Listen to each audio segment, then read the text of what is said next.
మరో breaking news చూస్తున్నాం. ఓవైపు వరదలతో సతమతమవుతున్న ములుగు జిల్లాకు మరో విపత్కర పరిస్థితి వచ్చి పడింది. ములుగు జిల్లా అడవుల్లో మహా ప్రళయాన్ని తలపించినట్లుగా సుడిగాలి వీస్తోంది. దీంతో ఒకే చోట వేలాది మహావృక్షాలు నేలమట్టమవుతున్నాయి. మేడారం తాడువాయి మధ్య రిజర్వ్ ఫారెస్ట్ లో ఒకే చోట 3 కిలోమీటర్ల విస్తరణలో భారీ వృక్షాలు పూర్తిగా విరిగిపడడంతో ఆశ్చర్యం కలిగిస్తోంది. సుడిగాలి బీభత్సం చూసి స్థానికులు ఆందోళన చెందుతున్నారు.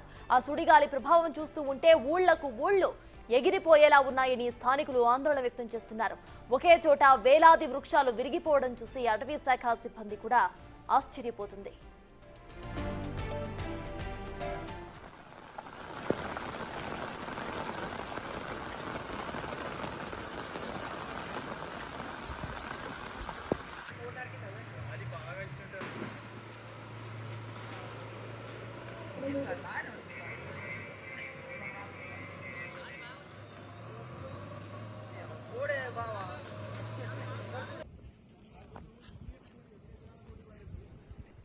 ఇదే అంశంపై పూర్తి డీటెయిల్స్ ను మా ప్రతినిధి వేణు అందిస్తారు.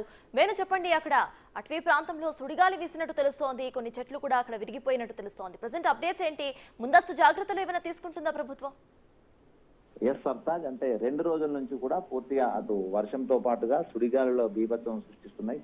ములుగు మహబూబాబాద్ జిల్లాలో 2 జిల్లాల లోపల అత్యంత భారీ వర్షాలతో పాటు అటు థండర్ స్టోమ్స్ అదే విధంగా సుడిగాల ప్రభావం కనిపిస్తా ఉంది. అయితే నిన్న అధికారులు, అటవీ శాఖ అధికారులు రోడ్ల వెంట ఉన్నటువంటి చెట్లు కూలిపోయే దశలో చెట్లను తొలగించడానికి ప్రయత్నం చేస్తుండగా కొంత రహదారి పక్కనే భారీ స్థాయి వృక్షాలన్నీ కూడా విరిగి పడ్డాయి. దీంతో అసలు ఏం జరుగుతుందో అని చెప్పి అడవి లోపల వెళ్లి పరిస్థితి దాదాపు 50 ఎకరాల విస్తీర్ణం లోపల భారీ వృక్షాలన్నీ కూడా పెకిలించి కింద పడటం కూడా తెలుస్తుంది. అయితే ఇదంతా సుడిగాలి ఎఫెక్ట్ అంటూ కూడా అధికారులు భావిస్తున్నారు. అయితే ఈ ప్రభావంతో గ్రామాలకు ఉన్నటువంటి చుట్టుపక్కల ఉన్నటువంటి భారీ వృక్షాలు కూడా ఎగిరి వచ్చి గ్రామాల ఇండ్లపై పడే అవకాశం ఉంటుంది. కాబట్టి ఎప్పటికప్పుడు అప్రమత్తంగా ఉండాలంటూ ఫారెస్ట్ సిబ్బంది జిల్లా కలెక్టర్ ఆదేశాలు జారీ చేశారు. దాంతో పాటుగా రహదారి వెంట ములుగు వరంగల్ రహదారి వెంట ఉన్నటువంటి పాత వృక్షాలు, ఎండిపోయిన వృక్షాలు అన్ని కూడా యుద్ధ ప్రాతిపదికన తొలగించాలి. ఏ క్షణంలో విరిగి వాహనాలపై పడితే ప్రాణ నష్టం ఉంటుందంటూ కూడా ముందస్తు చర్యలు అయితే జరుగుతున్నాయి. మొత్తానికి ఇంత ప్రళయం సంభవించినా కూడా ప్రాణ నష్టం జరగకుండా